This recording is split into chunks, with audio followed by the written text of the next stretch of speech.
Hillary Clinton may be the most corrupt person ever to seek the presidency of the United States. Maybe we shouldn't expect better from someone whose most famous words are, "You're fired."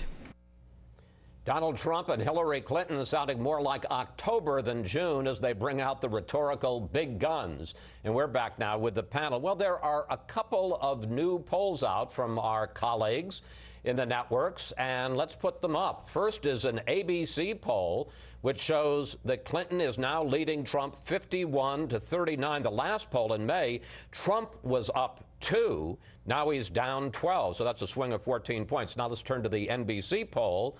Clinton leads there, 46-41. The last poll, she was leading by 3. Now it's 5, so not as much of a change there.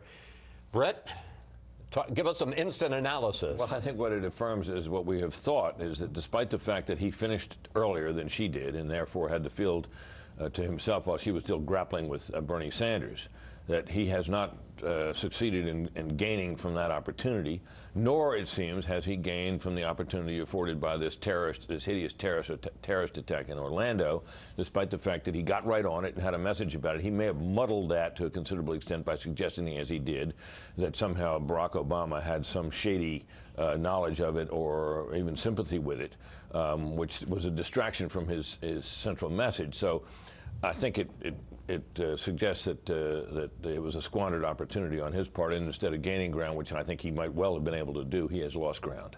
Julie, I'm going to ask you about one part of Trump's message in his big speech with a teleprompter that he delivered on Wednesday. We talked about it with Robbie Mook. He described it as a contest between powerful special interests and the people, and taking off on Clinton's campaign slogan, he said her slogan is, "I'm with her. My point is, I'm with you, the American people." If he could stick to that message, I think it could be pretty effective. I think there were a lot of Republicans who were very pleased to see him get back to that message. That essentially is the overarching theme of his campaign from the primaries, this idea that he's outside of the political class, that he wasn't beholden to donors, other special interests, because he was funding his own campaign. But that message got completely lost after he essentially won the primary. The biggest question, though, is can he stay on that message? I always watch with Trump when he gets back to his rallies, when he is in front of the crowd, he really feeds off of their energy. That's when he tends to really go off the script, say things that his campaign later has to try to walk away from. So we haven't seen him do that since he gave this speech. That's when I think we'll be able to know how he's able to stick with this message. I was kind of intrigued by Newt Gingrich's comment in the first segment where he suggested, you know, Trump go into inner city Chicago and say, are you happy with the dozens of people who get killed here all the time?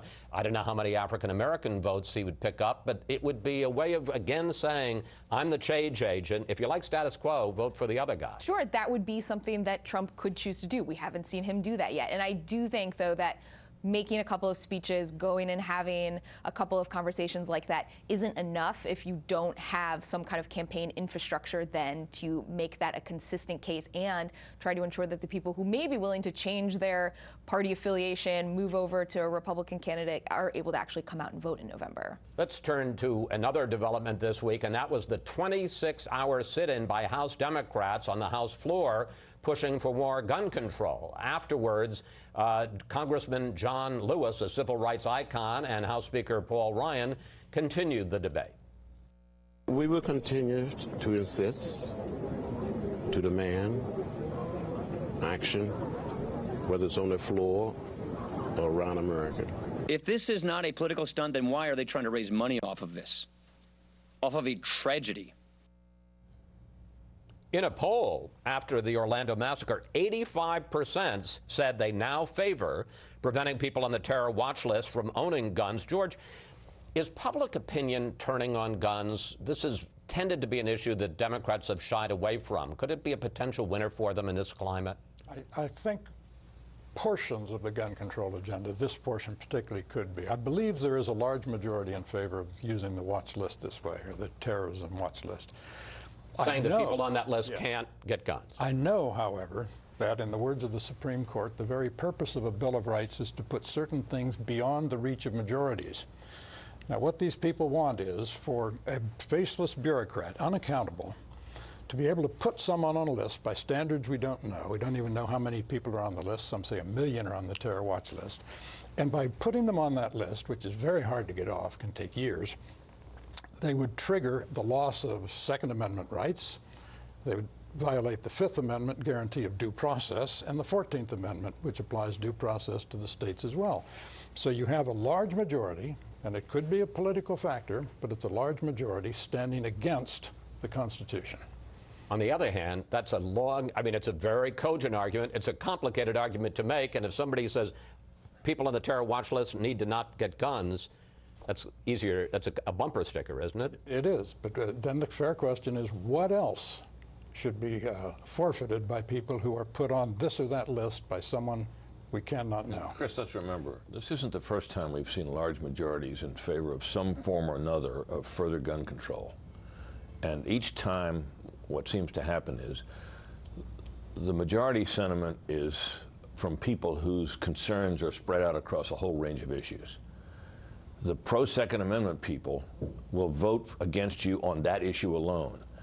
Polls have difficulty measuring the intensity factor, and the intensity factor, time and time again on this issue, has always favored the gun rights advocates, which is why it is a dangerous, it has proved to be over the years, a very dangerous issue for Democrats, who will look at a poll and say, wow, majority is on my side, and when the voting happens, it doesn't work out that way. And I think that's the risk that Democrats run with this issue now. Which is why, Kirsten, I asked Robbie Mook exactly that question, because really, since Al Gore in 2000, Democratic candidates for president have shied away from the issue. The single issue voters that are pro-gun tend to be more mobilized. Should Hillary Clinton make this an issue in this campaign or not? Yeah, I think Democrats think that that has shifted, and so that it's that is not necessarily the way it used to be. And I think seeing the sit-in is also evidence of that they think that it has shifted, and that the people are now getting to the point, because of these mass shootings, that they want to see something done.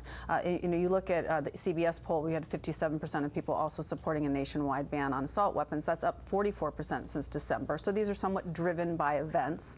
But as these events continue to happen, I think people are starting to get fed up, and that's what Democrats are looking at.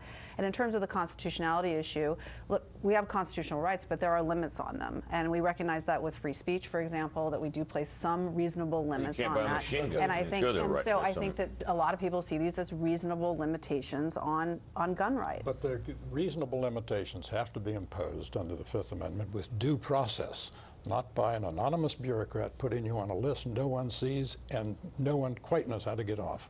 Here's what I don't understand on that. I agree with you that, we know Steve Hayes, our colleague from the Weekly Standard, was on the terror watch list. Isn't there a reasonable due process that, because I know Democrats say that what the Republicans are asking for is impossible, isn't there a compromise there somewhere?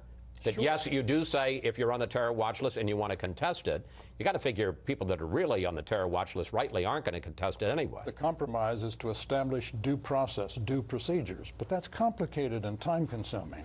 And people, as you said, have little patience for constitutionality. Chris, this focus in the aftermath of Orlando works very well for the Democrats, particularly for the administration, which does not want to talk about the obvious failures that allowed Orlando to happen, and the apparently unsuccessful efforts against terrorism.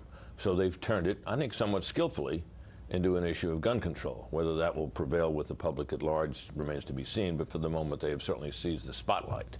All right. Thank you, panel. See you next Sunday.